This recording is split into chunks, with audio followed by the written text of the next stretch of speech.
फरमाते मैं कसम खाता हूं कि माफ करने वाले की इज्जत घटती नहीं, अल्लाह और बढ़ा देता है।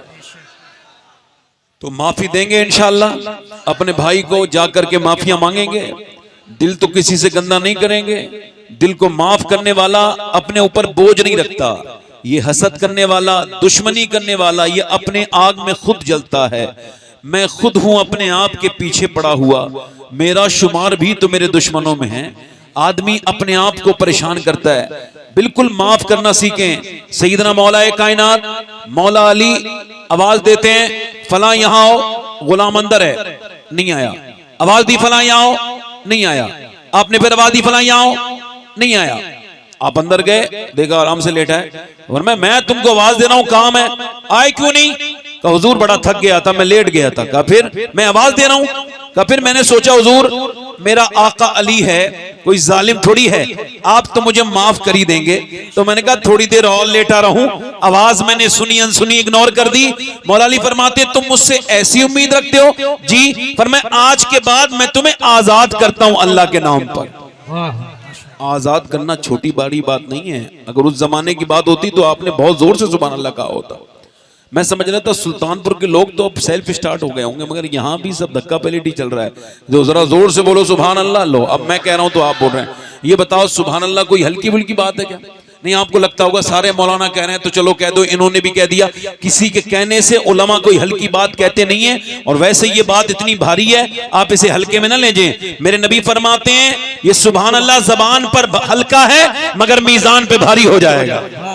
बेशक सुभान अल्लाह, है ना। माशाअल्लाह जो लोग पेड़ के नीचे बैठे हैं वो भी कुर्सियां आगे ले आएंगे इंशाअल्लाह। इंसानों वाली हरकत करेंगे वो इंशाअल्लाह, अल्लाह चाहेगा तो। अल्लाह बरकत अता फरमाए। क्योंकि इंसान जो होते हैं वो मान लेते हैं। बाकी आप जानवर से कितना भी करते रहिए, रोड पे क्यों खड़ा है, क्यों खड़ा है, और हटेगा ही नहीं जब तक अगर डंडा नहीं मारोगे। मगर इंसान से कह दो तो हट जाता है ना। अब देखो 4-5 लोग उठे हैं, उन्हें एहसास हुआ है कि हम सब इंसान है। देखो अब जब इतने सख्त अल्फाज बोलने पड़ते हैं, लोग नहीं मानते, तो मुफ्ती साहब मादरत के साथ आइए हमारे माशाल्लाह प्रशासन वाले लोग भी बैठे हैं। हाँ, इन्हें भी जो है ना वो जब ज्यादा मामला हो जाता है तो इनको भी सख्ती करनी पड़ती है ना। हाँ, अच्छे लोग हैं ये, इन लोगों की कदर किया करो। आप लोग रात को जागते रहते हो, सोते रहते हो, ये लोग आपकी रखवाली के लिए जागते रहते हैं। ये अलग बात है कि इनको कुछ गवर्नमेंट तनख्वाह जरूर देती है, मगर तनख्वाह से अलग ये अपना ये फरीजा भी समझते हैं कि हम लोग सोते रहें ये आसानी से, तब ये लोग जागते रहते हैं। ऐसे लोगों की कदर किया करो। बड़े अच्छे लोग हर जगह होते हैं, अल्लाह सलामत रखे। दोनों हाथ उठा के आप बोलो लब्बैक या हुसैन। मैं 2-3 शेर पढ़ना चाह रहा था, इजाजत है? मुफ्ती साहब तशरीफ रखते हैं, इजाजत है?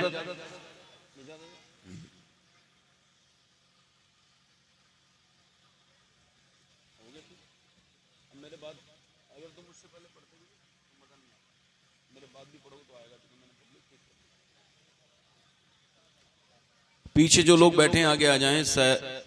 गालिबन सैयद मेराज मियां साहब तशरीफ लेके आ रहे हैं। नारा लगाइए भैया आप।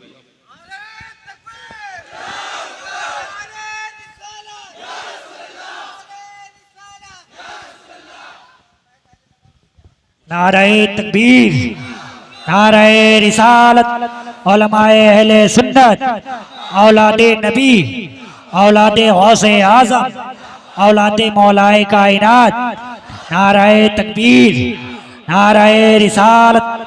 माशाल्लाह आप लोग इत्मीनान के साथ बैठे और अपने माथे की निगाहों से देख रहे हैं कि सैयद मेराज अशरफ साहब किबला। आप बैठिए कि आप देख रहे हैं कि सैयद मेराज मियां साहब किबला तशरीफ ले आए। अब महफिल मुकम्मल हो गई।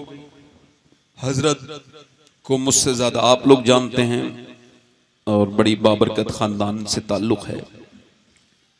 इमाम हाकिम ने लिखा है जिसका ईमान उसके नफ्स पर गालिब हो वो सादात का एहतराम करता है, और जिसका नफ्स उसके ईमान पे गालिब आ जाए वो सादात का एहतराम नहीं करता। तभी तो मेरा इमाम कहता है दो जहां में खादिमे आले रसूलुल्लाह। मेरे इमाम ने बात खत्म कर दी है, अब कोई बात शुरू कर रहा है तो वो बेवकूफ है। मैं 2-3 शेर पढ़ने के लिए इजाजत चाह रहा था, उसके बाद मैंने तकरीर करनी है। जरा दोनों हाथ उठा के बोलो लब्बैक या हुसैन। दीने मोहम्मदी का उजाला हुसैन है। वाह वाह, माशाअल्लाह माशाअल्लाह। दीने मोहम्मदी का उजाला हुसैन है। मेरे रसूल पाक का प्यारा हुसैन है। मेरे रसूल पाक का प्यारा हुसैन है। और जिसने कुचल के रख दिया तख्ते यजीद को, जिसने कुचल के रख दिया तख्ते यजीद को, अरे शेर खुदा के घर का वो बेटा हुसैन। वाह वाह वाह, माशाअल्लाह। शेर खुदा के घर का वो बेटा हुसैन। वाह वाह, माशाअल्लाह। शेर पढ़ता हूँ, इशारे की जबान में शायरी होती है, समझ जाए तो सुभान अल्लाह, वरना कोई जरूरत नहीं। इस दौर के यजीद से सुन्नी को डर नहीं। वाह वाह वाह, बेशक, जिंदाबाद। इस दौर के यजीद से सुन्नी को डर नहीं, क्योंकि हमारे सीनों में जिंदा हुसैन। वाह वाह वाह वाह, माशाअल्लाह माशाअल्लाह।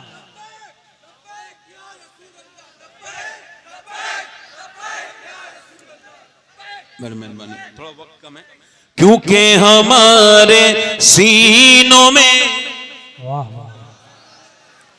आज तक कोई यजीदी खुल के नहीं कहता मैं यजीदी हूं, तो यजीदी बताता नहीं, हुसैनी छुपाता नहीं। उसके भी उस यजीद को अपना न कह सके। क्या बात है, वाह। उसके भी उस यजीद को अपना न कह सके, और दुनिया ये कह रही है हमारा हुसैन। वाह वाह वाह, माशाअल्लाह माशाअल्लाह। मेरे साथ पढ़ो, दुनिया ये कह रही है हमारा हुसैन है। तो जोर से आवाज एक बुलंद, एक पूरा मजमा एक आवाज करेगा मेरे साथ और इमाम को पुकारेगा। दुनिया ये कह रही है हमारा, पीछे वाले भी, दुनिया ये कह रही है हवा, और पिटना ही है वो सीना जिसमें नहीं हुसैन। वाह वाह वाह, पिटना ही है वो सीना जिसमें नहीं हुसैन।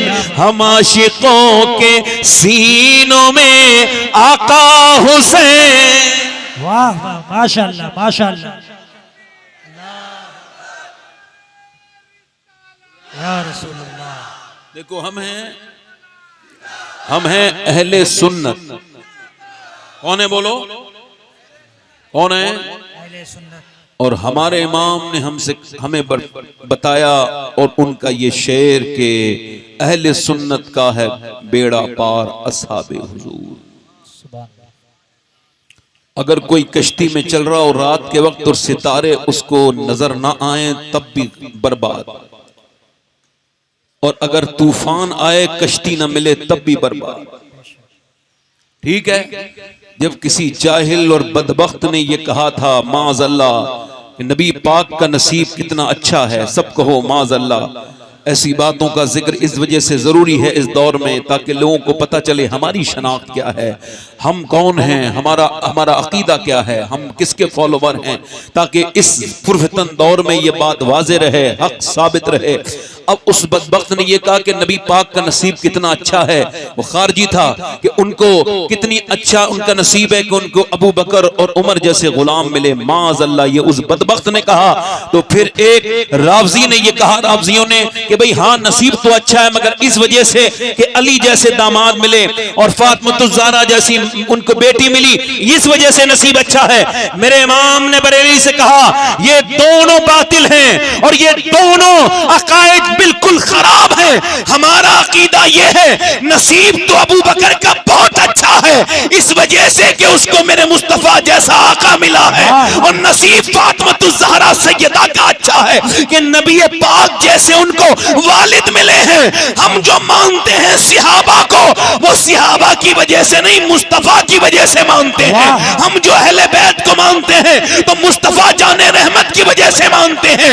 हुजूर की बेटी है फातिमा तो सारी बेटियों से अफजल है, और हुजूर का यार है अबू बकर तो सारे उम्मतियों से अफजल है। वाह वाह वाह, माशाल्लाह। नारे तकबीर, नारे रिसालत, यारे गारे मुस्तफा, माशाल्लाह, जिंदाबाद। बहुत अच्छे हजरत, वाह वाह वाह, सुभान अल्लाह।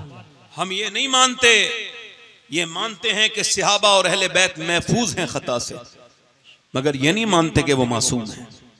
ये हमारा अकीदा, ये रावजियों का अकीदा है। इस तरह का कोई मौलवी मैंने सुना है, मेरी तरफ देखो भाई, मैंने बयान सुना है, आपके यहाँ भी एक सुल्तानपुर में कोई मौलाना है, उनको चाहिए कि इस बात से वो रुजू करें। उन्होंने ये कहा, और ये सुन्नी की बोली नहीं है, उन्होंने इमाम हसन हुसैन को मासूम कहा। उनको ये सब नहीं कहना चाहिए, ये हमारे उसूल के खिलाफ है। उसूल यही है कि इमाम हसन हुसैन कौन है? मेरा इमाम कहता है क्या बात रजा उस शमनिस्तान करम की। वाह वाह, बेशक हम अहले सुन्नत हैं और अहले जन्नत हैं, सुभान अल्लाह, ये बात वाज़े कर रहा हूं, है ना। और पूरी दुनिया में अकेली जमात हम हैं, सैयद साहब तशरीफ रखते हैं, जो खुल के अहले बैत के भी नारा लगाते हैं, खुल के सहाबा के भी नारा लगाते हैं। वाह वाह, बेशक। और ये हमारा जो खासा है, यही हमारी सवाद आजम है जमात, जो अल्हम्दुलिल्लाह इस पर है। जोर से बोलो सुभान अल्लाह, सुभान अल्लाह। मेरे रसूल पाक का प्यारा हुसैन और खौफे यजीम दियत हो शबाहत को किस लिए, अरे दादा है इसके गौस तो नाना हुसैन। वाह वाह वाह, माशाल्लाह, वाह। यजीद आज भी बनते हैं लोग कोशिश से। जी जी, यजीद, तवज्जो करो, यजीद आज भी, मुफ्ती साहब, बनते हैं लोग कोशिश से, और हुसैन खुद नहीं बनता, खुदा बनाता है। वाह वाह, बहुत अच्छे। फॉर एग्जाम्पल, कोई भी बच्चा अपनी मर्जी से पैदा,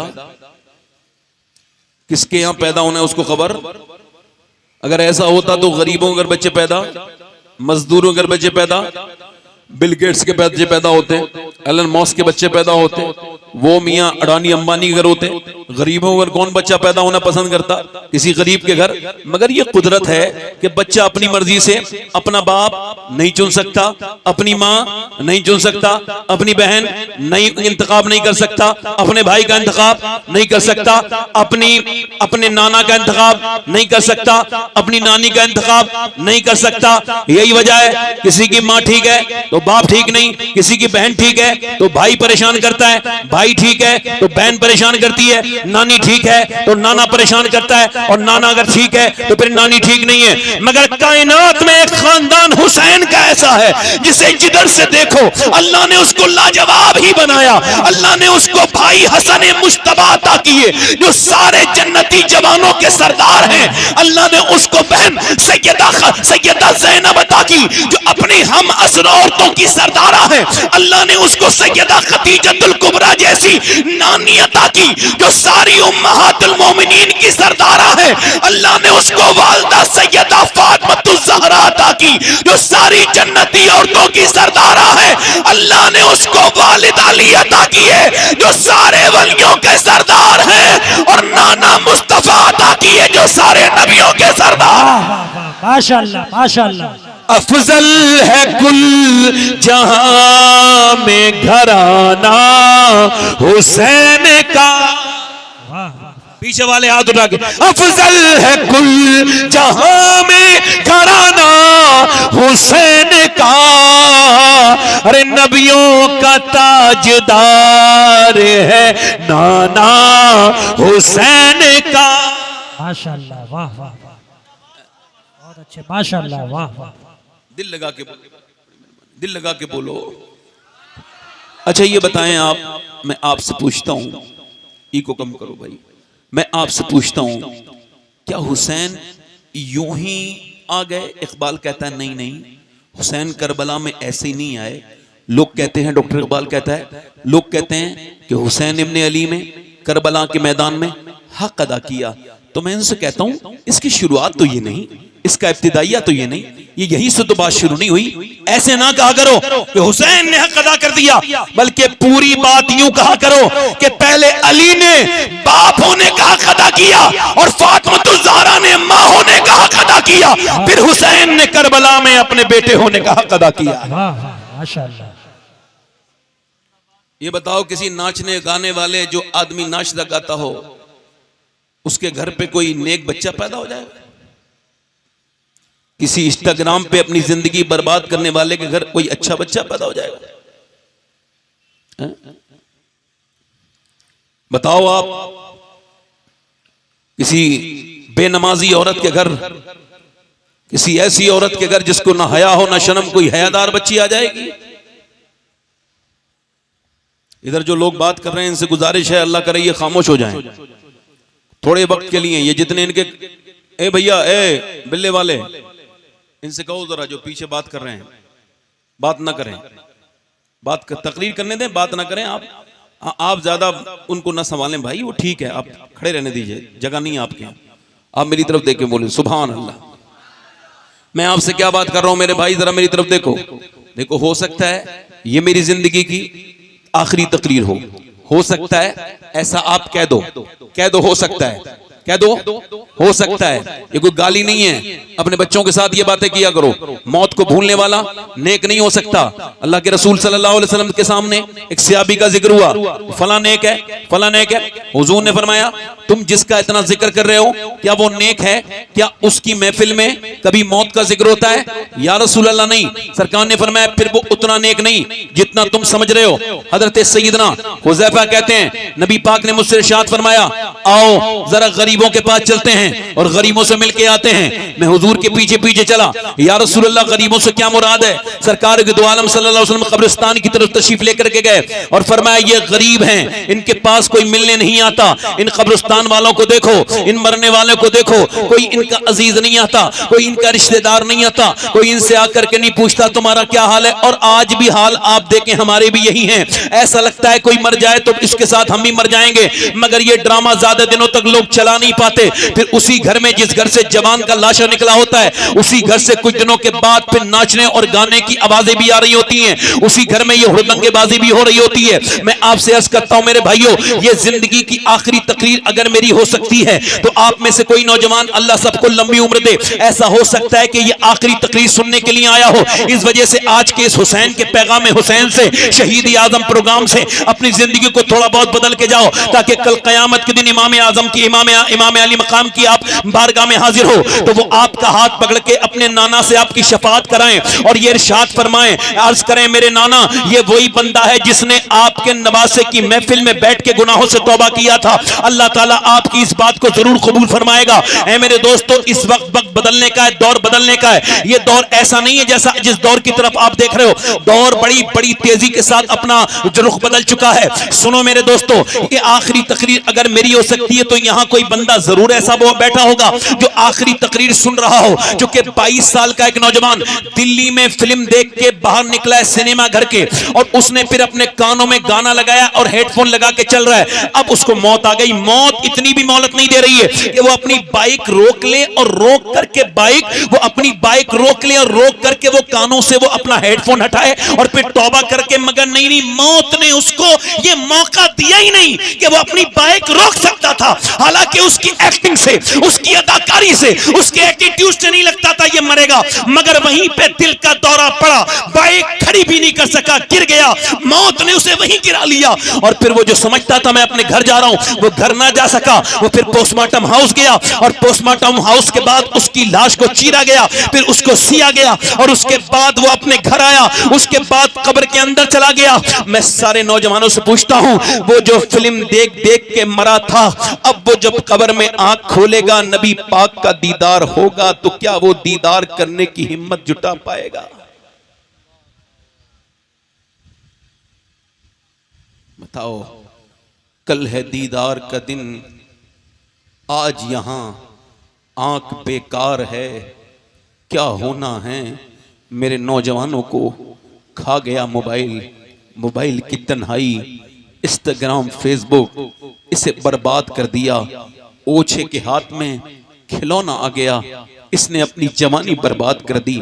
ऐसे करके 10 करोड़ नहीं 10 अरब रुपए लेके जाना किसी मरने वाले के पास और डॉक्टर से कहना इसे 10 मिनट की जिंदगी दे दे। आई नहीं दे सकता। 10 अरब में नहीं, 10 खरब में नहीं दे सकता, 1 सेकंड की जिंदगी नहीं दे सकता। मगर तू ये बस बता मेरे भाई, मेरे दोस्त, मेरे छोटे भाई, ये बता, तूने जो अपना ये मोबाइल पे 3-3, 4-4, 5-5 घंटा मोबाइल देखता है, ये तेरा वक्त जो जाया हुआ, वक्त इतना खतरनाक चीज है, वक्त बदला लेने में सबसे खतरनाक है। जो वक्त को बर्बाद कर रहा है, एक दिन वक्त उसे बर्बाद करके छोड़ेगा। ये वक्त वापस आएगा नहीं, याद रखना इस बात को। 15 साल का बच्चा हाफिज कुरान है और उसका हिफ्ज दस्तार मुकम्मल है, दौर भी उसने पूरी कर ली है, दस्तार होना है अगले हफ्ते। मगर कुछ दिनों की बात है कि वो अपने घर आया जुमे की छुट्टी में और वो गिर गया, और वो नहाने के बाद जुमे के दिन गिर गया, अस्पताल गया, डॉक्टर ने देखा तो कहा ये तो इंतकाल कर चुका है। माँ जाके कहती मेरे लाडले, मेरे बेटे, मेरे दिल के चैन, मेरे लाडले, ये तुझे क्या हुआ? आपने मरते हुए लोग नहीं देखे, आपने उठते हुए जनाजे नहीं देखे, कब तक तौबा नहीं करेंगे मेरे भाई? क्या मौत सर पे आएगी तब तौबा करेंगे? वो कहती है मेरे बेटे, मेरे लाल, मैंने तेरे लिए बड़ी अपने दिल पे पत्थर रखे कि और बच्चों को तो मैं कपड़े धो के देती थी, मगर मेरे लाडले तू 9 साल की उम्र से अपने कपड़े अपने हाथ से धोता था, और बच्चे मेरे घर पे अच्छा खाना खाते थे, मगर मेरे लाडले तू मदरसे की दाल रोटी खाता था। मगर मैं भी इस वजह से मुतमईन थी कि जब मेरा बेटा हाफिज कुरान बनेगा और जब मैं मर जाऊंगी तो मेरे कब्र पे जाके जब वो कुरान पढ़ेगा तो मेरा अल्लाह मेरे गुनाहों को बख्श देगा। मगर मेरे बेटे, मेरे लाडले, मेरी ये हसरती रह गई। फिर अपना दुपट्टा उसने उसके सर पे बांध के कहा, लोगों मेरा बच्चा देखो हाफिज कुरान बन गया। और हुसैन पाक की महफिल में आने वालों, बाप आगे बढ़ के कहता है मेरे बेटे, मेरे लाडले, मैं गुनहगार पापी जरूर था, मगर मुझे उम्मीद थी मेरा एक बच्चा हाफिज कुरान है, जब वो मेरी नमाज जनाजा पढ़ाएगा अल्लाह मुझे जरूर बख्शेगा। मगर ये तूने क्या किया? मेरे सैयदना शेख मुहियुद्दीन अब्दुल कादिर जीलानी गौसुल आजम इरशाद फरमाते हैं, ऐ इंसान होश के नाखून कर, मौत तुझे हाल बदलने नहीं देगी। ये जुमला मेरे साथ दोहरा लो ताकि तुम्हें याद हो जाए, मौत तुझे हाल बदलने नहीं देगी। तो हाल बदलने नहीं देगी, जिस हाल में मरना है, ये जुमला भी दोहराओ, जिस हाल में मरना है उसी हाल में जीना शुरू कर दो। फरमाते मौत तुझे हाल बदलने की मोहलत देगी नहीं। अब तू जिस हाल में है उसी हाल में मर जाएगा। अब खुदा ना करे कि तू गंदी आंखों के साथ मरे और फिर तेरी ये गंदी आंखें तुझे कयामत के दिन रुसवा करे। खुदा ना करे तू बेनमाजी होके मरे तो फिर कयामत के दिन फिरौन और नमरूद के साथ उठाया जाए। खुदा ना करे कि मरते वक्त जब तेरी रूह निकलने वाली हो और जब फरिश्ता आकर के तेरी रूह निकाले और तू कहे मुझे एक दिन का वक्त दे दो, तो वो फरिश्ता कहे नहीं नहीं, तूने सारे अय्याम जाया कर दिए, तूने एक भी दिन का कोई फायदा नहीं उठाया। फिर तुम कहो कि कुछ घंटों की मोहलत, कुछ सातों की मोहलत। वो कहेगा सारी सातें तूने तबाह बर्बाद कर दी, अब मेरे पास कोई वक्त नहीं है तेरे लिए, और तेरी आंखें फैली ले जाएं। वासिफ अली वासिफ फरमाते हैं इंसान की जब आंखें खुलती हैं तब खुलती हैं जब उसकी आंखें बंद होने वाली होती हैं, जब वो फरिश्ते को देख के गिड़गिड़ाता है, आंखें फैली की फैली रह जाती हैं। ऐ मेरे दोस्त, जवानों की लाशें दुनिया से निकल रही हैं और बूढ़े खांसते हुए घर में रह जा रहे हैं। ये इस बात का ऐलान है कि बड़े बड़े अमीरों को देख ले, बड़े बड़े शहजादों को देख ले, बड़े बड़े बिलियन और मिलियन किस्म के लोगों को देख ले,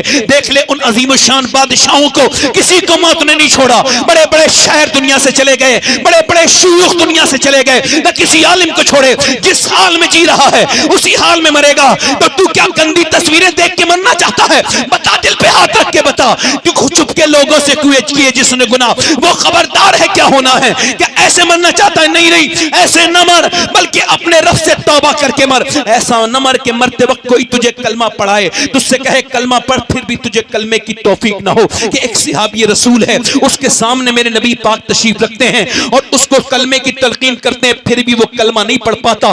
बुलाओ, फरमाया बुलाओ, इसकी कोई है? इसकी वालदा को बुलाया जाता है। फरमाया तुम इससे नाराज हो, इसके लिए लकड़ी मंगा के मैं इसमें आग लगा दूंगा। कहना मेरे बेटे में आग ना लगाओ, कम माफ करो। क्यों नाराज हो? कहने लगी इस वजह से नाराज हूं कि मेरा बेटा अपनी बीबी को मुझसे ज्यादा इज्जत देता है, मुझसे ज्यादा अपनी बीबी का कहना मानता है। हाय, इस वजह से एक सहाबी के ये हाल दुनिया को ये बता रहा है, इबरत की निशानी, कि उस सहाबी रसूल के तो पैरों की धोबन हम नहीं, तो फिर ये क्या बात लगा रखी कि तुम बीवियों के गुलाम बन गए। ऐसे न मरो कि तुम्हारे माँ बाप तुमसे नाराज हो, फिर तुम जहन्नम में चले जाओ। अपने माँ बाप को राजी करके मरो। ऐसे न मरो मेरे दोस्तों, ऐसे न मरो। तुम्हारी मेरी हैसियत क्या है, औकात क्या है? साहिबो, अपने रब को राजी करो और उसके ऐसे न मरो कि लोग तुम्हें कलमा पढ़ाना चाहें, फिर भी तुम, बल्कि ऐसे मरो कि तुम दुनिया से जा रहे हो, लोग रो रहे हो और तुम मुस्कुरा रहे हो। ऐसे मरो कि तुम लोगों को कलमा याद दिला के जाओ कि बरेली के बुजुर्ग दुनिया से जा रहे हैं, 92 साल की उनकी तकरीबन उम्र है। रात के 12 बजे उनको होश आया, मगरिब के बाद उनको गशी तारी हुई थी। फिर उन्होंने पहला सवाल यही किया, 92 ईयर उनकी उम्र है और बिल्कुल कमजोरी है, नकाहत है। पूछ रहे हैं लोगों बताओ क्या मैंने नमाज इशा पढ़ी है? जी हुजूर नहीं पढ़ी। का फिर मुझे वजू कराओ। बड़ी मुश्किल तमाम से वजू करा के उनको वजू कराया गया। अब मुझे खड़ा करो। खड़ा करने की ताकत नहीं थी, सकत नहीं थी, मगर फिर भी खड़ा कर दिया गया। और खड़ा करने के बाद लोगों ने कहा हुजूर बैठ के नमाज पढ़ ले। फरमाया नहीं, मैंने कभी बैठ के नमाज नहीं पढ़ी, तो आज कैसे पढ़ूंगा? अब जिंदगी की आखिरी नमाज, वो भी 40 मिनट बिल्कुल आराम से रुकू और सुजूद, बड़े आराम से कयाम, बड़े आराम से सजदा, बड़े इत्मीनान से नमाज। हमारे यहाँ तो इशा की नमाज के नफिल छोड़ देते हैं पढ़े लिखे लोग, कहते हैं भाई क्या जरूरत है, चलो नफिल कोई जरूरी थोड़ी। मगर ये 40 मिनट आखिरी नमाज पढ़ी और उसके बाद आपने बिस्तर पे लेटे और फरमाया लोगों, अगर मैंने किसी का दिल दुखाया हो तो मुझे माफ कर देना। फिर कहा मैं दुनिया से जाने वाला हूं, मेरा वक्त हो गया, अब पढ़ो कलमा। अब सब लोग कलमा पढ़ रहे हैं, वो भी कलमा पढ़ रहे हैं। ये गए वो गए, आंख कर ली उन्होंने बंद, दुनिया से चले गए। मगर दुनिया को बता के गए ऐसे गुलाम मुस्तफा बन के, ऐसे जाकिरे खुदा बन के मरो कि तुम्हें लोग कलमा याद ना दिलाएं, बल्कि मरते वक्त तुम लोगों को कलमा याद दिलाते हुए चले जाओ। तुम्हारी मौत लोगों को आखिरत की याद दिला जाए। उस अजीम शान हस्ती, वो शहजादा आला हजरत थे, उनका नाम था मुफ्ती आजम मुस्तफा रजा, और जिन्होंने ये कहा था मेरे अमाल का बदला तो जहन्नम ही था, मैं तो जाता मुझे सरकार ने जाने। वाह वाह, माशाअल्लाह। जिंदा नारे तकबीर, नारे रिसालत, शहीद आजम कॉन्फ्रेंस, माशाअल्लाह, बहुत अच्छे से जिंदाबाद। मेरे दोस्तों, इसका थोड़ा सा बेस और कम करो। मेरे दोस्तों, मेरे भाइयों, थोड़ा सा टेबल और बढ़ाओ। ऐसे जिंदा ना रहो कि मौत के वक्त में अफसोस रहे, ऐसे जिंदा रहो। इधर देखो, मेरी तरफ तवज्जो देखो। सैयदना मौला अली फरमाते हैं मैं एक दिन अपने घर आया, आप जोर से बोलो सुभान अल्लाह। और अहले बैत की मोहब्बत क्या है आपको मालूम है? मालूम है? अल्लाह ने हुक्म दिया है। अहले बैत का हुक्म क्या है? किसको दिया? किसने दिया? बैठो भाई बैठो। किसने दिया है अहले बैत को? अल्लाह ने। जब सहाबा ने अर्ज की हुजूर हम आपको कुछ आपको नजर पेश करना चाहते हैं, क्योंकि हम लोग अदब वाले हैं तो ऐसी बात करेंगे।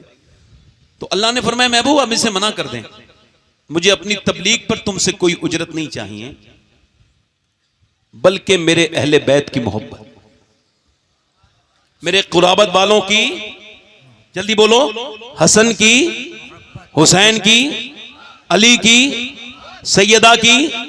अब मौला अली फरमाते हैं मैं अपने घर आया, फरमाते हैं तो मेरी बीबी ने मुस्कुरा के मुझे सलाम कर दिया। ये जहेज नहीं दे रहे, इसी वजह से तलाकें हैं। बीबियां अपने मर्दों के साथ वो मेकअप नहीं करती, अपने मर्दों को सच के नहीं दिखाती। जब शादी में, ब्याह में, मेले झेले में जाती हैं तो खूब मेकअप करती हैं। अपने आदमी के लिए वही पुराने कपड़े, वही बगैर धुला मुंह और वही सब जो खराब आदतें, और अपने मर्द के लिए, और जब जाती हैं तो इधर उधर के लिए। अब पूछो, मुझे बताओ, ऐसी औरतों के घर में बरकतें होंगी? बताओ बताओ। आदमी के लिए, औरत के लिए जायज है, मेकअप करना जायज है, मगर इतना जायज है कि अपने आदमी के लिए करे, उसका आदमी ना बहके, इधर उधर ना जाए, वो जब आए तो अच्छे से मेकअप करे। बल्कि सैयदी आला फरमाते हैं जब औरत अपने आदमी के लिए मेकअप करती है तो जितनी मर्तबा आईना देखती है उतना ही उसको सवाब मिलता है सदके का। अब औरतें अगर अपने आदमी के लिए मेकअप करेंगी तो ये सवाब भी है, और गैरों के लिए करें तो लानत है, उन पर लानत है। अब वो शादियों में बेपर्दा, इधर बेपर्दा, और घर में बरकतें मांग रही हैं, किसी मियाँ के ताबीज से बरकत हो जाएगी? नहीं हो सकती, क्योंकि ये कोई बरकत के काम ही नहीं है। सुनो मेरे भाइयों, मैं किसी ताबीज की बरकत का मुमकिन नहीं, मगर मैं ये जानता हूं सारी दुनिया के मियाँ के ताबीज एक तरफ है और अल्लाह के रसूल की बेटी फातिमा ज़हरा का तरीका एक तरफ। वाह माशाअल्लाह, जिंदाबाद। वाह। जब शौहर घर पे आए तो औरत मुस्कुरा के क्या कर दे? जल्दी बोलो, क्या कर दे? देखो, मुझे शहीद आजम कॉन्फ्रेंस है, मुझे इमाम हुसैन की शहादत ही बयान करनी है, मगर थोड़ा सा मैं इसका बैकग्राउंड बयान कर रहा हूं तो आपको पता तो चले हुसैन आया कहां से। आओ सलाम करें उसके आस्ताने को, हुसैन पाल के जिसने दिया जमाने को।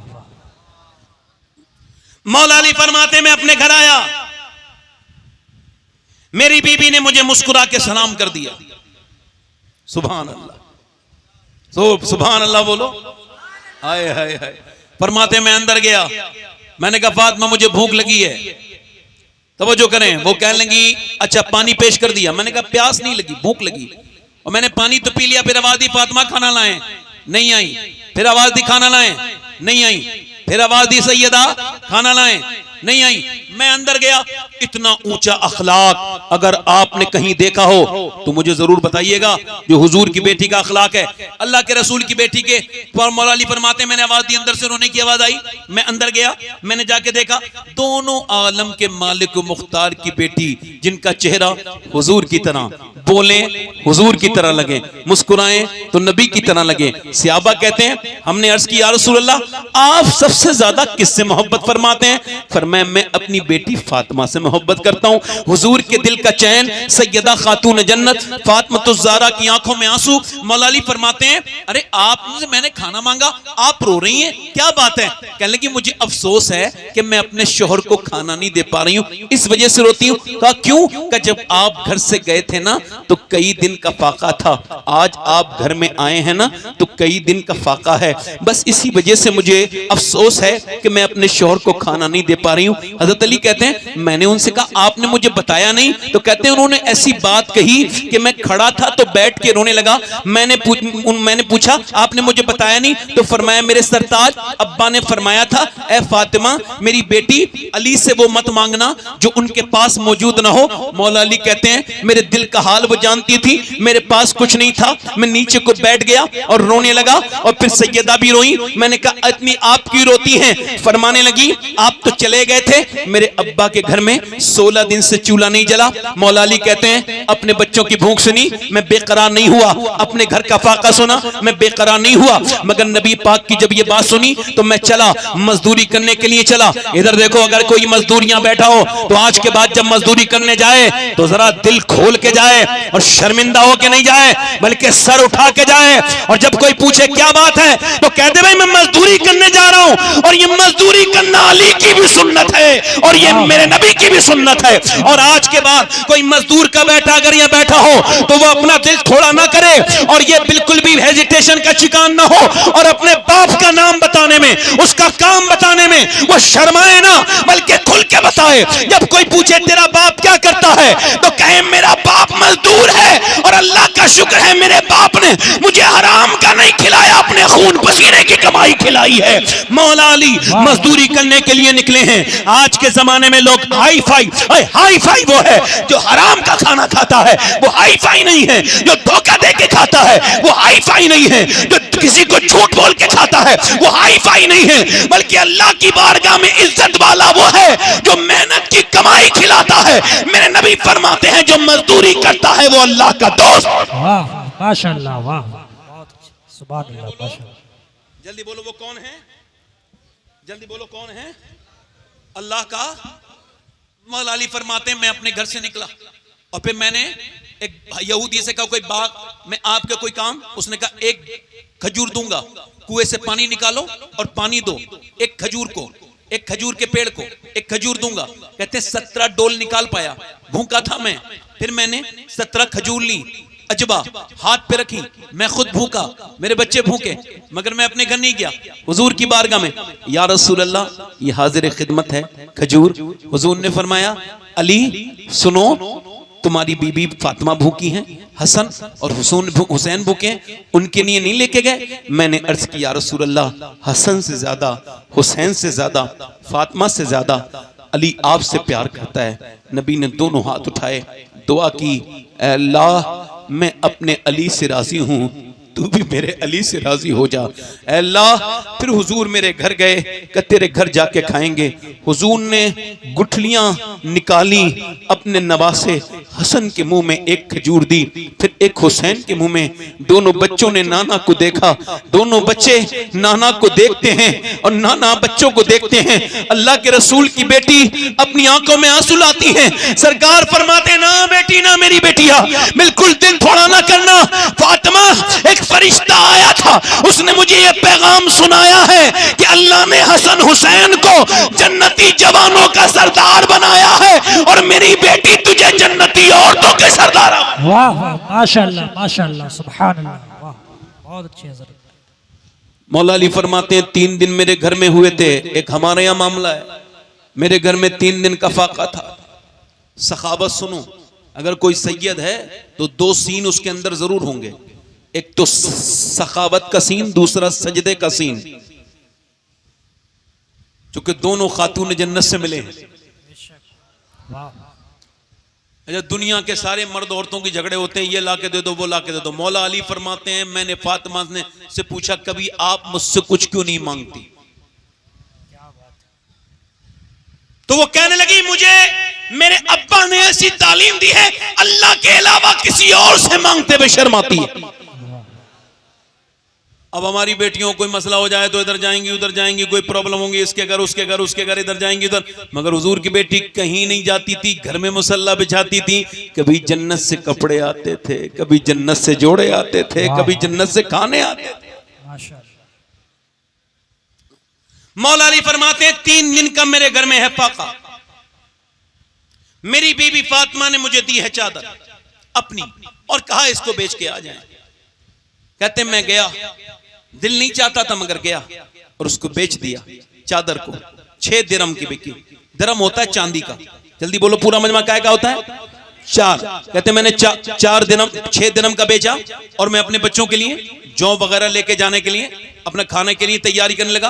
तो एक आदमी ने ऐसे आवाज दी मुझे कोई कुछ दे सकता है अल्लाह के नाम पे? मौला अली ने बगैर सोचे समझे 6 के 6 दिरहम दे दिए। हालांकि ऐसा कर सकते थे कि 3 दे देते, 3 अपने बच्चों के लिए रख लेते, चलो ज्यादा, मगर 6 के 6 दे दिए। ये भी नहीं सोचा मेरी बीबी का माल है, मेरा तो नहीं। अगर उन्होंने पूछा कि मेरी चादर थी आपने क्यों बेच के पैसे क्यों दे दिए, तो मैं क्या जवाब दूंगा? मौला अली फरमाते मुझे पता था मैं जितना सखी हूं उससे कहीं ज्यादा मेरी बीबी फातिमा सखी है।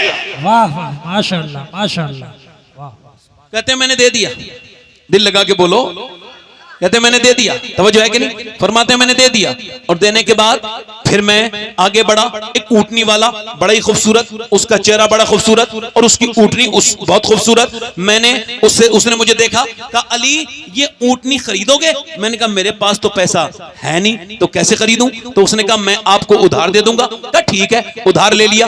बारगेनिंग हुई, 100 दिरहम की बेच दिया, और 100 दिरहम मैंने उसको वादा दे दिया और मैंने उधार उससे खरीद ली। आगे चलाऊं तो अगले मोड़ पे एक दूसरा खरीदार मिला है, उसने कहा बेचते हो अली? मैंने कहा बिल्कुल बेचूंगा। बारगेनिंग हुई और सौदा हुआ, 160 दिरहम का हुआ, 100 उसको दे दिए, 60 अपनी जेब में रखे, अपने घर गया। मेरी बीवी ने मुझसे कहा ये 60 का तो हो नहीं सकता, ये कहां से आए पैसे? तो मैं पूरी बात बताने लगा, तवज्जो है कि नहीं? पूरी बात बताने लगा, फातिमा देखो ऐसा हुआ था, फिर ऐसा हुआ था। ये बात अभी चली रही थी कि मेरे नबी पाक तशरीफ ले आए, हुजूर मुस्कुराते हुए आए, और जब आमना का लाल मुस्कुराता है तो खाली आमना का लाल नहीं मुस्कुराता, पूरी कायनात मुस्कुराने लगती है। हुजूर ने फरमाया अली तुमको खबर है वो पहला बेचने वाला कौन था, और वो ऊँटनी कहां से आई थी, और वो दूसरा खरीदने वाला कौन था? या रसूल अल्लाह, अल्लाह बेहतर जाने, उसका रसूल बेहतर जाने, अली के इल्म में नहीं। फरमाया पहला बेचने वाला जिब्राइल था और दूसरा खरीदने वाला मीकाईल था। ऊँटनी वही थी जिसमें मेरी बेटी फातिमा बैठ के जन्नत में जाएगी। अल्लाह ने तेरी सखावत को पसंद फरमाया तो तुझे 6 के बदले में 60 अता किए, वो 1 के बदले में 10 अता करता है ना। अल्लाह ने तेरी सखावत को पसंद कर लिया, ये तो वालिद की सखावत है। इमाम हाकिम फरमाते हैं, इमाम हसन आला हजरत फरमाते हैं, हसन मुजतबा सैयदुल अस्किया राकिबे दोष इज्जत पे लाखों सलाम। यानी इमाम हसन खाली सखी नहीं है बल्कि सखियों के सरदार हैं, सखियों के सरदार हैं। वो फरमाने, इमाम हाकिम कहते हैं वो इमाम आज़म इमाम हसन रज़ी अल्लाह तआला अन्हु जो है ना, वो बागात की सैर करने गए हैं मदीने में, तो देखा एक आदमी और जो वो खाना खा रहा है, एक लुकमा कुत्ते को खिलाता है, एक खुद खाता है, कुत्ते को खिलाता है, खुद खाता है, कुत्ते को खुद खाता है, कुत्ते को खिलाता है। आपने उसको देखा और देखने के बाद आपने उसको देखने लगे, जब उसने खाना खत्म हो गया तो उससे पूछा क्या ये कुत्ता तेरा पालतू है? जी नहीं नहीं, ये मेरा पालतू कुत्ता नहीं है, मैं खाना खा रहा था, ये आ गया,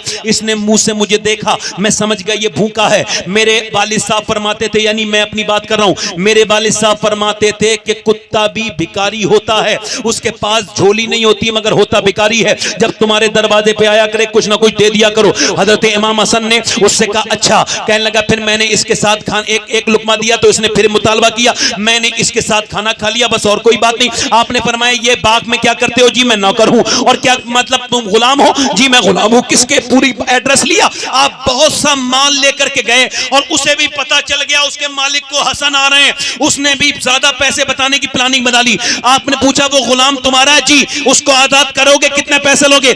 इतने पैसे। उसने ज्यादा दाम बताए, आपने बेच दिया। उसे क्या पता ये सौदा कहां का चल रहा है, आपने दे दिए। फिर उस आपने फरमाया वो बाग बेचोगे, फरोख्त करोगे? जी बेच दूंगा। फरमाने लगा ठीक है, कितने का? पैसे दे दिए, पूरी रजिस्ट्री करा के उस जमाने का कागज बनवाया और इमाम हसन उसके पास गए और जाके बोले सुनो, तुम्हारे दिल में जानवर के लिए इतना रहम है तो तुम गुलाम अच्छे नहीं लगते, आज से मैंने तुम्हें अल्लाह के लिए आजाद कर दिया है। जोर से बोलो दोनों हाथ उठा के, दोनों पूरा मजमा, क्या कर दिया है? आजाद। और फिर फरमाया कि तुम आज के बाद इस बाग के नौकर नहीं हो बल्कि मालिक हो। अल्लाह अकबर। आप जाने लगे। उसने कहा मेहरबान अपना नाम तो बताइए। नहीं, इरशाद फरमाया। कहा हुजूर अपना नाम तो बताइए मेरे मोहसिन। नहीं, इरशाद फरमाया। फिर बोले नाम तो बताइए। जब आप नहीं बोले उसने कहा ठीक है जाइए, नाम ना बताइए, मुझे खबर है या तो आप अली के छोटे बेटे हसन हो गए या फिर बड़े बेटे हुसैन हो सकते हो, और तीसरा कोई मदीने में नहीं है जो ऐसी सखावत करे। अल्लाह अकबर। तवज्जो करें, हजरत इमाम हुसैन दाता लाहौरी खुतबे लाहौरी कश्फुल महजूम में तहरीर फरमाते हैं कि इमाम हुसैन रज़ी अल्लाह तआला अन्हु एक मर्तबा अपने दरवाजे पर थे। एक भिखारी ने कहा कुछ मिलता है मुझे, कुछ अल्लाह के नाम पे दे दो। आपने फरमाया अभी नहीं, शाम को आना। इमाम हुसैन ने कहा शाम को आना। वो शाम को आया। उसने सोचा कि मेरा काम बन जाएगा, कुछ मिल जाएगा। कहता है मैंने देखा 2 ऊंटनियों पर 15 दो ऊंटियों पर तकरीबन 25,000 दीनार थे सोने के। मेरा दिल मचल गया, 2-3 मुझे मिल गए तो मेरा काम हो गया सिक्के। मगर हुसैन ने फरमाया मैं आपका इंतजार कर रहा था, इतनी देर कहां रुक गए? मैंने ये खाली नहीं करवाई है, लदावा है, माल तो लदावा है, और ये सब तुम्हारा है, ये दोनों ऊंटनियां भी तुम्हारी और ये सारा सोना भी तुम्हारा। किसी ने दोनों भाइयों से पूछा था, ए हसनैन ये बताइए आप इतना क्यों खर्च करते हैं, इतना कैसे दे देते हैं भिखारियों को? तो आप दोनों भाइयों ने फरमाया हम अपनी वालदा सैयदा फातिमा की वजह से देते हैं। क्या मतलब? हमारी वालदा ने फरमाया था हसन हुसैन कोई अल्लाह के नाम पे तेरे दरवाजे पे भीख मांग कर भी भिखारी रहे, तो फिर तूने क्या दिया?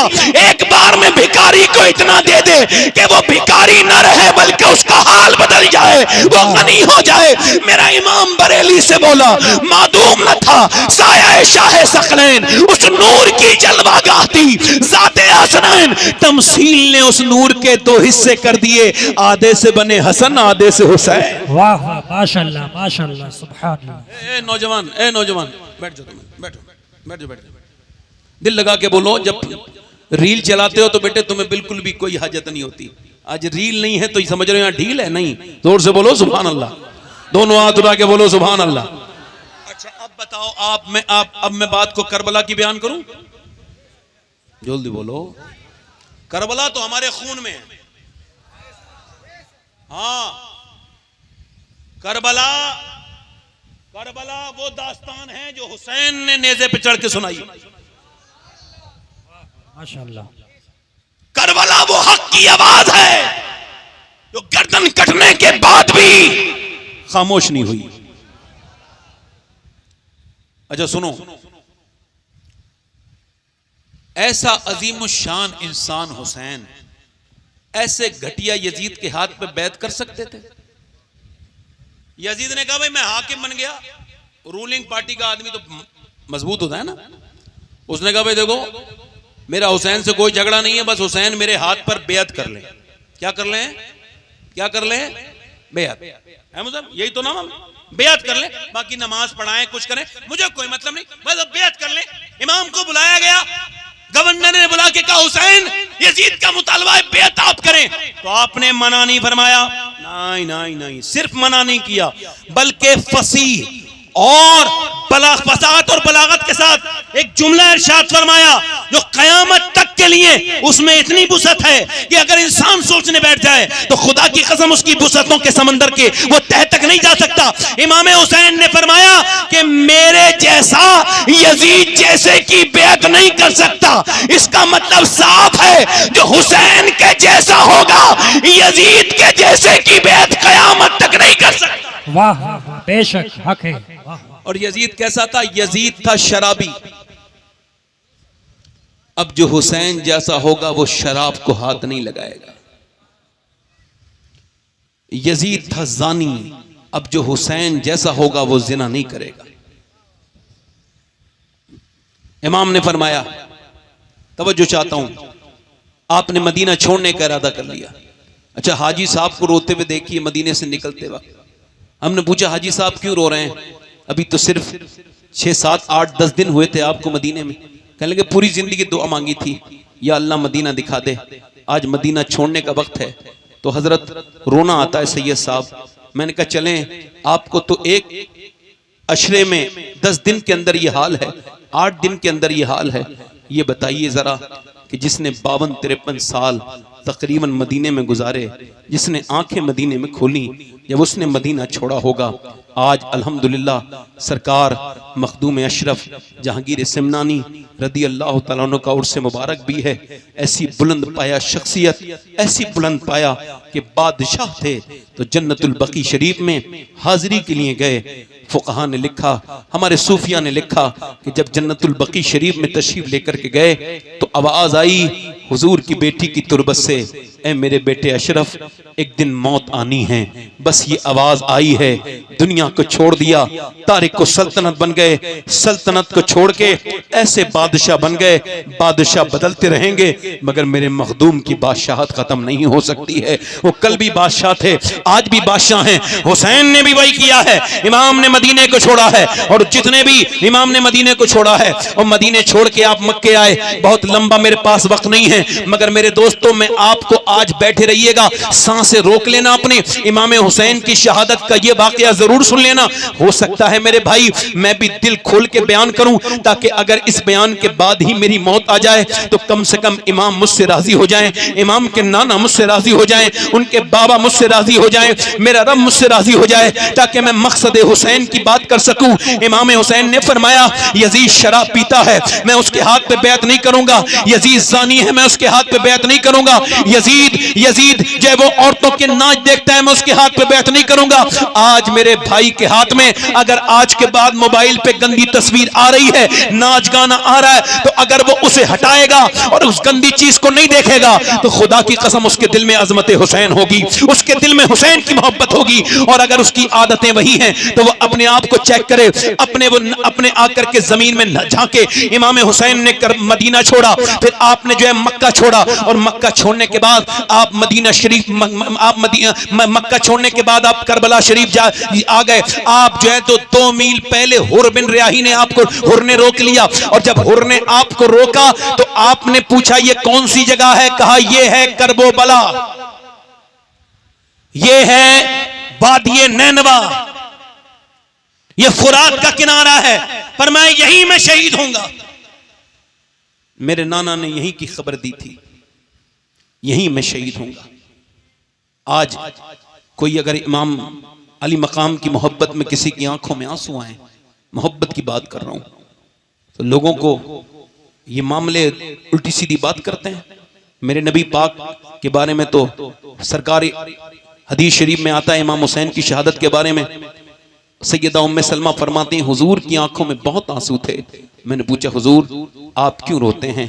फरमाया आज जिब्राइल आए हैं, उन्होंने हुसैन जहां कत्ल होंगे उस जगह की मिट्टी लाके दी है। मेरे नबी की आंखों में आंसू, उस जगह को हुसैन ने, अच्छा इमाम अली मकाम की बात सुनो, इमाम ने वहीं पे खेमे लगाए। यजीद ने, ऐसे लोग बयान करते हैं जैसे वो इमाम हुसैन जो है ना वो बड़े वहां पे भागना चाह रहे थे या उन्हें किसी ने रोक लिया था, ऐसा बयान नहीं किया करो, ऐसे ही बयान करो जो उनकी शान के लायक है। इमाम हुसैन 72 लोग थे, कितने थे बोलो, जल्दी बोलो कितने थे बोलो, 72 के मानने वाले जोर से आवाज निकालो, कितने थे? 72। इमाम हुसैन थे 72, और उधर यजीद ने भेजे 10,000 नहीं, 15,000 नहीं, 20,000 नहीं, 22,000 भेजे। उबैदुल्लाह बिन जियाद ने कहा, खत लिखा है यजीद ये 22,000 क्यों भेजे? अरे 72 का मुकाबला 200 कर देते, 500 भेज देता, 1,000, ये 22,000 क्यों भेजे? तो मियां रिवायतों में लिखा है यजीद ने कहा सुन, तूने ये तो गिन लिया कि उसमें 72 हैं, मगर ये नहीं गिना अली के पोते कितने हैं, अली के बेटे कितने हैं। अगर सब एक साथ हमलावर हो गए तो मैं तुझे गारंटी से कहता हूं वो 22,000 को भी खत्म कर सकते हैं। वाह माशाअल्लाह, बहुत अच्छे से, जिंदाबाद। पीछे वाले बोलो जरा। मगर मेरा इमाम के गुलामों सुनो, इमाम करबला के मैदान में आज ये रात भी गुजर गई और वो सुबह भी हो गई, और सुबह को जब जंग शुरू, ये जुल्म शुरू होने वाला है, जंग का जुल्म। इमाम अली मकाम की तरफ उधर भी 22,000 के लश्कर में एक आदमी खड़ा हुआ कांप रहा है, उसका दिल अंदर से बेचैन है, अंदर से वो कांप रहा है। किसी ने पूछा है हुर, तुझे बड़ी बड़ी फौज के सामने हमने देखा, तू कांपा नहीं, घबराया नहीं, तुझे कोई घबराहट नहीं हुई, ये तू 72 लोगों को देख के कैसे घबरा रहा है? कहा मैं 72 लोगों को नहीं, मैं जहन्नम को देख के घबरा रहा हूं कि मैं जहां खड़ा हूं ये जहन्नम की जगह है और उधर सामने जन्नत है। ये कह के उसने घोड़े को एड़ लगाई और इमाम के जाके बोला करीब ए हुसैन, आप करीम नाना के करीम नवासे हो, आप मुझे माफ कर दो, मैंने आपको रोका था। हुसैन ने सीने से लगा के माफ किया, कहा मेरे सर पे हाथ रख दिया इमाम ने, और तलवार हाथ में लेके हुर गया, और हुर ने फिर जब तलवार चलाई और हुसैन को इस तरह से बयान करने वाला सुनो, हुसैन ने जिस सर पे हाथ रखा था, और ये लिखा है तारीख मौरिख ने कि जब हुर ने तलवार चलाई तो तकरीबन 120 लोगों को अकेले ने जहन्नम में पहुंचाया, फिर उसके बाद शहीद हुआ और दुनिया को बताया कि अली के बेटे का हाथ सर पे रखा था तब ये हाल था, तो फिर अली के बेटे के हाथ का हाल क्या होगा। वाह वाह, माशाअल्लाह माशाअल्लाह, जिंदाबाद। ये नारा हुर का था जिस वक्त फौजे शाम से निकले कि देखो यूं निकलते हैं जहन्नम से खुदा वाले, और हजारों में 72 तन थे तस्लीम और रजा वाले, और हकीकत में खुदा इनका था और ये थे खुदा वाले। और किसी ने जब वतन पूछा तो ये हजरत ने फरमाया मदीने वाले कहलाते थे अब हैं करबला वाले। इमाम अली मकाम सबको शहीद होते देखते रहे, आपके भाई शहीद हो गए, आपके भाई हजरत हजरत उमर शहीद हो गए, आपके भाई हजरत उस्मान शहीद हो गए। अब आप सोच रहे होंगे कि उस्मान कैसे भाई हो सकते हैं इमाम हुसैन के, वो तो पहले ही विसाल शहीद हो चुके थे। नहीं नहीं, अली के बेटों का नाम, एक का नाम उस्मान बिन अली था, एक का नाम उमर बिन अली था। मौला अली ने अपने यारों के नाम इस वजह से रखे थे कि जब कोई करबला को मानने वाला करबला को माने तो वो पूरी माने। कुछ ऐसे भी होंगे जो करबला को तो मानेंगे मगर मेरे यारों को नहीं मानेंगे, इस वजह से नाम अपने बच्चों के नाम रख दिए। अब जरा तवज्जो करो, इमाम के बच्चे शहीद हो गए, आपका जवान अली अकबर शहीद हो गए, आपके अली असगर शहीद हो गए, पूरे आपका कुनबा शहीद हो गया, सारे लोग शहीद हो गए। अब 22 साल के हजरते इमाम जैनुल आबिदीन बचे हैं और वो भी तलवार लेके कहते हैं मुझे इजाजत दें, मगर बेहोश हो रहे हैं, बुखार तेज है। इमाम ने सीने से लगा के कहा मेरे बेटे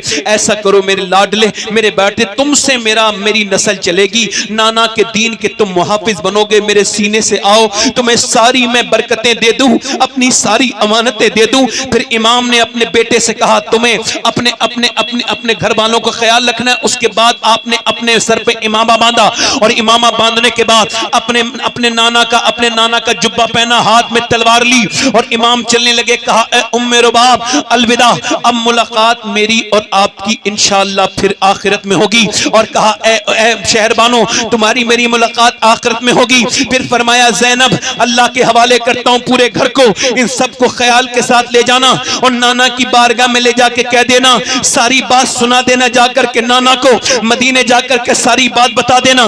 फिर मेरे इमाम करबला के मैदान की तरफ को चल रहे हैं। फातिमा के लाडले का आखिरी दीदार है, हश्र का हंगामा बरपा है, मियां ने अहले बैत हूरें करती हैं, उरूसा ने शहादत का सिंगार, खूबरू दूल्हा बना है, हर जवाने अहले बैत अपना सौदा बेच कर बाजार सूना कर गए। कौन सी बस्ती बसाई ताजिराने अहले बैत, मेरा इमाम करबला के मैदान की तरफ जा रहा है। आप सबसे एक इंसाफ का सवाल कर रहा हूं, इंसाफ से जवाब देना। जिसने अपने बेटे की लाश उठाई हो उसकी कमर टूट नहीं जाती है मगर हुसैन की कमर सीधी है। जिसने अपने भाइयों की लाशें उठाई हो उसके बाजू थक नहीं जाते हैं मगर इमाम के बाजू थके नहीं हैं। जिसने अपने छोटे बच्चे की लाश उठाई हो वो थक नहीं जाता है। मियां मेरा इमाम जब करबला के मैदान में गया तो ना तो उसका घोड़ा थका हुआ लगता था, ना तो उसका लहजा थका हुआ लगता था। जब उसने तकरीर की तो इतनी परेशानियों के बाद, इतनी इम्तिहान के बाद भी हुसैन का एक एक लफ्ज दुरुस्त था। हुसैन ने जो कुछ कहा तारीख ये कह रही थी, बोलने वाले के अल्फाज इधर उधर फिर के नहीं, ना इधर गए ना इधर गए। इतनी आजमाइशों के बाद भी हुसैन जब बात कर रहे थे तो ऐसा लगता था अली बात कर रहे हैं, ऐसा लगता था मेरे हुजूर की फसाहत ने हुसैन के अल्फाज का रंग ले लिया है। इमाम हुसैन अपनी बात कह रहे हैं, ऐ लोगों मैं अपने नाना का आखिरी नवासा हूं, मेरे बाद तुम्हें नवासा कोई देखने नहीं मिलेगा, अब भी वक्त है, मान जाओ। मगर नहीं माने। इमाम ने कहा फिर मेरी तैयब मेरा इंतजार करो। इमाम ने अपने घोड़े को एल लगाई। अब ये जब तलवार के लेकर के हुसैन चले हैं ऐसा लगता था कि हुसैन अकेले नहीं है बल्कि अपने नाना की दुआओं के साथ चले हैं। ऐसा लगता था हुसैन की तलवार में आज कुव्वत हैदरी अपनी पूरे जोर दिखाने के लिए तैयार है। ये वही तलवार है हुसैन जो बद्र के मैदान में मौला मुश्किल कुशा के हाथ में थी, आज ये हजरत इमाम हुसैन के हाथ में है। भूखा प्यासा 3 दिन का अपने भाइयों बेटों की लाशें उठाने वाला अकेला कहता है कोई मेरा मुकाबला करे। जब कोई नहीं आया, इंसाफ से जवाब देना, कोई नहीं आया, तो 22,000 के लश्कर में अकेले हुसैन ने हमला करके दुनिया को यह बताया कि अली का बेटा हूं मैं, जब हमला करूंगा तो अली जरूर याद आएंगे। जब हुसैन ने हमला किया ऐसा लगता था कि भेड़ों के रेवड़ में किसी शेर ने हमला कर दिया है। यजीदी भागे। वाह वाह वाह वाह, अल्लाह, जोर से बोलो सुभान अल्लाह। सुभान अल्लाह। भागते फिर रहे हैं, दौड़ते फिर रहे हैं जैसे शेर से बकरियां भागती, मगर मियां बुजदिल होता है। बुजदिल उसने कहा इनके मारो तीर, तीर मारो, ये तीर से आएंगे कब्जे में, तलवार से नहीं। तो इमाम के फिर तीर मारे गए। कितने मारे? 3 मारे गए। क्या मारे गए बोलो? एक तीर लगा, अल्लाह करे ये तीर गैरत वाला मेरे भी दिल में लग जाए। इमाम के एक तीर लगा, अपने घोड़े को वापस लेके आए अपने खेमे में और फरमाया मेरी बहन ज़ैनब क्या तुम रोई थी? कब मेरे भाई मदीने में सफर साथ में किया, बचपन साथ में गुजारा, नाना के साथ साथ में रहे, अम्मी की गोद में खेले, अब्बा की गोद में खेले, अब्बा के साथ रहे, भैया के साथ रहे। अब आप ही तो हो, आप मेरी जान हो हुसैन, मैं आपकी बहन हूं। आखिर जब आपके तीर लगा है तो मेरी आवाज निकल गई, मुझे माफ कर दो। इमाम ने फरमाया नहीं मेरी ज़ैनब, नहीं, कयामत तक जब बहन और भाई का जिक्र होगा तो दुनिया तेरा जिक्र जरूर करेगी। तूने जितना मेरा साथ दिया है और तूने जैसे अपने भाई के लिए कुर्बानी दी है, दुनिया कहेगी अगर भाई हुसैन बेमिसाल था तो उसकी बहन ज़ैनब भी बेमिसाल है। मेरी ज़ैनब, मेरी बेटी, मेरी बेटियां तकरीर सुन रही हो मेरी, तो ये मेरा बयान सुन के जाएं। मेरी बहन, मेरी बहन आगे अभी तो सिर्फ तीर लगा है, अभी तो मेरी लाश पर घोड़े दौड़ेंगे, मगर मेरी बहन सुन, तुझे सब्र से काम लेना है। नाना की हदीस है कि औरत की आवाज भी औरत है। अगर ये बात अपनी बहनों को, अपनी बेटियों को हमने बताई होती तो हमारी बहनें, हमारी बेटियां गैरों के साथ बाइकों पर नहीं घूम रही होती और उनके वीडियो देख करके हम अपने दिल, हमारे दिल जो है वो फट नहीं रहे होते। मेरे इमाम के गुलामों, इमाम ने फिर अपना घोड़ा मोड़ दिया और उसके बाद मेरा इमाम करबला के मैदान की तरफ चला। अब तीर लगे, मालूम है कितने जख्म आए हैं? 113 जख्म आर पार हुए, मगर मेरा हुसैन झुका नहीं, शरीयत बचाई। इमाम घोड़े से नीचे को आने लगे। इतने जख्मों के बाद इमाम जब नीचे को तशरीफ लेकर के आए तो बाबा फरीदुद्दीन गंजे शिकर ने लिखा है, इमाम दुआ कर रहे थे, ऐ अल्लाह मेरे नाना की उम्मत बख्श देना। ये इतने जख्मों के बाद हुसैन जब नीचे आ रहे थे तो ये दुआ कर रहे थे, या अल्लाह मेरे नाना की उम्मत को बख्श दे, मेरे नाना की उम्मत को बख्श दे। फिर जमीन पे ले गए सर और सजदा किया और अल्लाह से कहा, मालिक हुसैन तुझसे राजी है, तू भी हुसैन से राजी है कि नहीं है? अल्लाह अकबर। फिर जरा गौर करो, हुसैन की गर्दन काट दी गई। वो गर्दन जिसे नबी पाक चूमते थे, वो गर्दन जिसको मेरे नबी पाक, जिसको अपनी गोद में, जिसे अपने कांधों में बिठालते थे, जिससे प्यार करते थे, जिसके रोने से मेरे नबी पाक को तकलीफ होती थी, हुसैन को शहीद कर दिया गया। मेरा एक हाथ काट के ना, अल्लाह ना करे, मेरा हाथ काट के मेरे घर में डाल दो, मेरे घर की सारी औरतें बेचैन और बेकरार हो जाएंगी, बेहोश हो जाएंगी हाथ को देखकर। मगर ये हुसैन के घर की खवातीन हैं, ये नबी पाक के घर की औरतें हैं, ये नबी की नवासी हैं कि सर नेज़े पे चढ़ा दिया गया। मेरी बहनों को बताना ये बात, मेरी बेटियों को बताना ये बात, उन घरानों की, उन बड़े बड़े खानवादों की बच्चियों को बताना ये बात जिनके जिस्मों पे अब कपड़े न रहे, जिनके कपड़े फिटिंग के हो गए, उनको बताना ये बात जो बेहयाई के साथ जिंदगी गुजार रही हैं।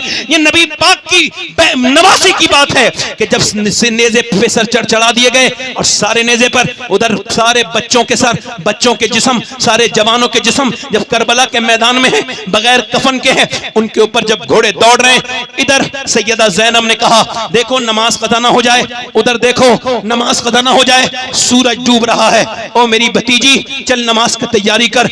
ओ नबी के घर वालों चलो, नबी के खानदान वालों, चलो जल्दी से नमाज की तैयारी करो। कैसे तैयारी करते, पानी पीने तक को नहीं था, कैसे वजू करते? तो उन्होंने मिट्टी से तयम्मुम कर लिया, मिट्टी से, और फिर सैयदा ज़ैनब ने सर सजदे में रख दिया, फिर शहरबानो ने सर सजदे में रख दिया, उम्मे रुबाब ने सर सजदे में रख दिया, फिर सकीना जो अपने वालिद से बहुत मोहब्बत करती थी उन्होंने अपना सर सजदे में रख दिया, और फिर इमाम ज़ैनुल आबिदीन भी सर सजदे में है। उधर लाशों के पे घोड़े दौड़ते हैं और लाशों पे घोड़े दौड़ने की वजह से हड्डियों के टूटने की आवाजें आ रही हैं। उधर अहले बैत नमाजें पढ़ रहे हैं, हम और आप तो पंखों में नमाजें नहीं पढ़ रहे। हुसैन के घर वाले तो तपती हुई रेत में नमाजें पढ़ रहे हैं, खेमे जला दिए गए, उधर नमाजें अदा हो रही हैं, उधर मियां खेमे जला दिए गए, नमाजें अदा हो रही हैं। उधर मेरे इमाम के गुलामों, सैयदा ज़ैनब तकरीबन आप 5000 किलोमीटर सफर किया, मगर इमाम ज़ैनुल आबिदीन कहते कभी मेरी फूफी की तहज्जुद तक की नमाज कज़ा नहीं हुई। मैंने पूछा, ए मेरी फूफी जान, ये बताइए एक आदमी मर जाए तो घर की औरतें नमाज भूल जाती हैं, मगर आपका तो पूरा खानदान कत्ल कर दिया गया, एक वक्त की भी नमाज कज़ा नहीं हुई, ये कहां से सीखा? तो मेरी फूफी जान ने जवाब दिया, मेरे बेटे ज़ैनुल आबिदीन, और किसी से नहीं, मैंने सब अपनी माँ फातिमा से सीखा है, अपनी माँ फातिमा से सीखा है। अल्लाहु अकबर। हज़रत सैयदा ज़ैनब 15 साल तक हयात नहीं करबला के बाद, मगर रिवायत में आता है उनका एक पड़ोसी नईम बयान करते हैं, मैंने कभी सैयदा ज़ैनब को पर्दे में भी बाहर नहीं देखा। आज बड़े बड़े खानवादों में जब शादियां होती हैं तो उनके घर की औरतें नाचती हैं, माज़अल्लाह, बड़े बड़े लोग अपने आप को दीनदार बनने वाले, उनके घर से दीन रुखसत हो रहा है। ये ऐसी अलामत है, एक क़यामत के दिन मुंह नहीं दिखा पाएंगे सैयदा ज़ैनब को। कि कौन ज़ैनब? कि उनके शौहर हैं हजरत अब्दुल्ला बिन जाफर। वो कहते हैं कि डॉक्टर कहता है बगैर देखे इलाज नहीं करेगा, दवाई काम करना बंद कर गई, इंतकाल का वक्त है, चेहरा दिखा दो ज़ैनब। अब शरीयत इजाजत देती है, वो कहता है बगैर चेहरा देखे दवा नहीं दूंगा।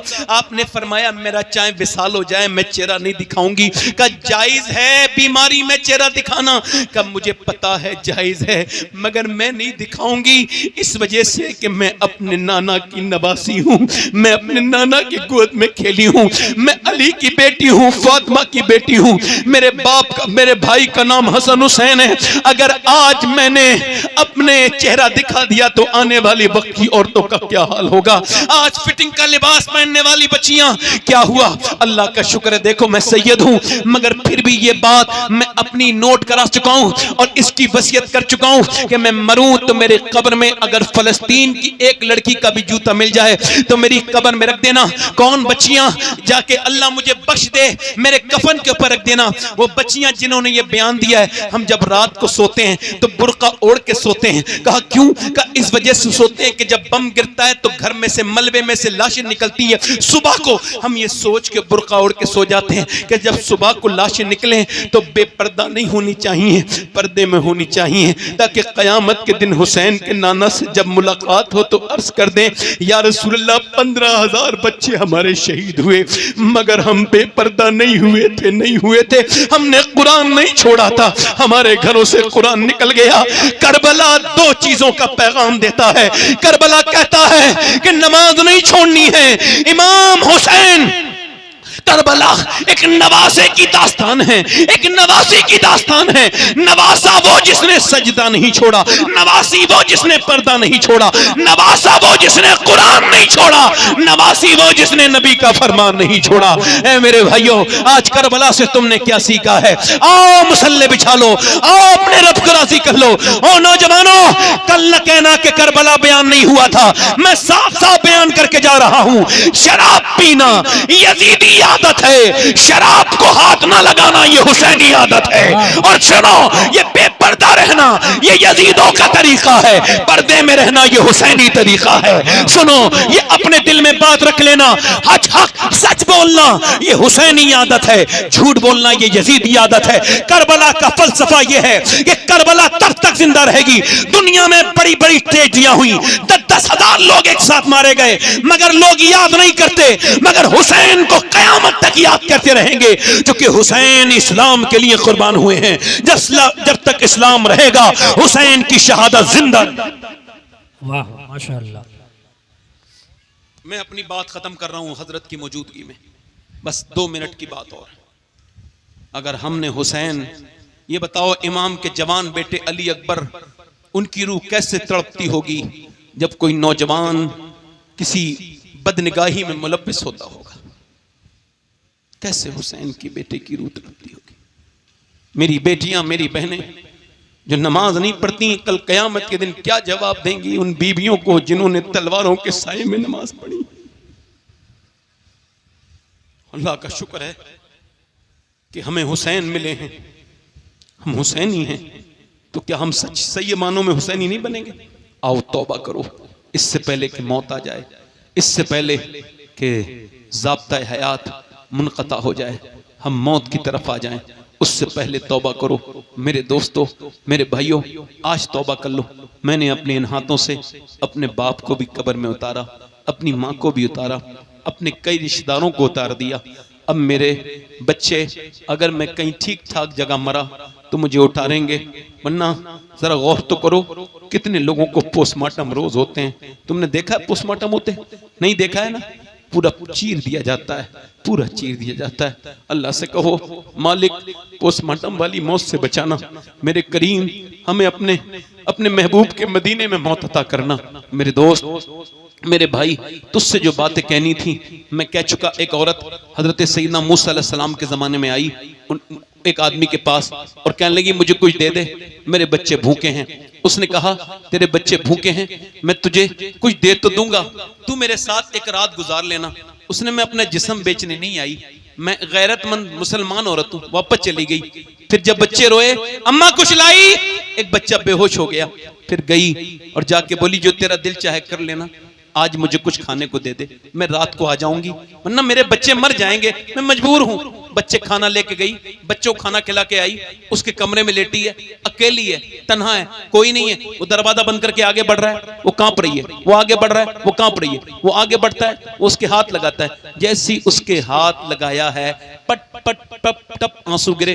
रोती क्यों है? पैसे नहीं मिले तुझे? कब पैसा सब कुछ थोड़ी होता है, ईमान भी कुछ होता है। का क्या मतलब? का जब मैं रात को सजदा करती हूँ तब भी अल्लाह मुझे देखता है, और आज मैं अपना जिस्म बेच रही हूँ तब भी अल्लाह मुझे देख रहा है। तो उससे यही कहती हूँ ऐ मेरे बेपनाह ताकतों वाले, ऐ करीम, ऐ रहीम, ऐ फजल करने वाले, ऐ कमजोरों को माफ कर पे, उन पे मेहरबानी करने वाले, तेरी बंदी मजबूर ना होती और एक ममता से लाचार औरत ना होती तो तू खुद गवाह है कि तेरी बंदी ने कभी जिना नहीं किया, मुझे माफ कर देना।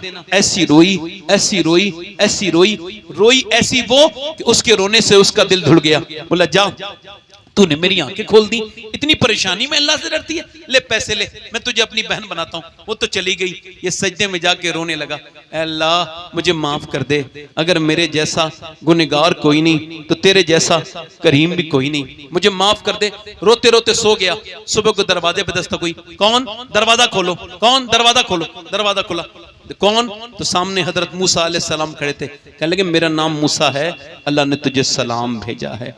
कहने लगे मूसा अल्लाह मुझे सलाम नहीं भेजेगा, मैं इस इलाके का सबसे घटिया आदमी हूँ, मैंने इज्जतें लूटी हैं मजबूर लड़कियों की, मुझे अल्लाह सलाम नहीं करेगा, मैं तो बड़ा गंदा आदमी हूँ, इतनी बड़ी मुझे सादत तो नहीं मिलेगी ना।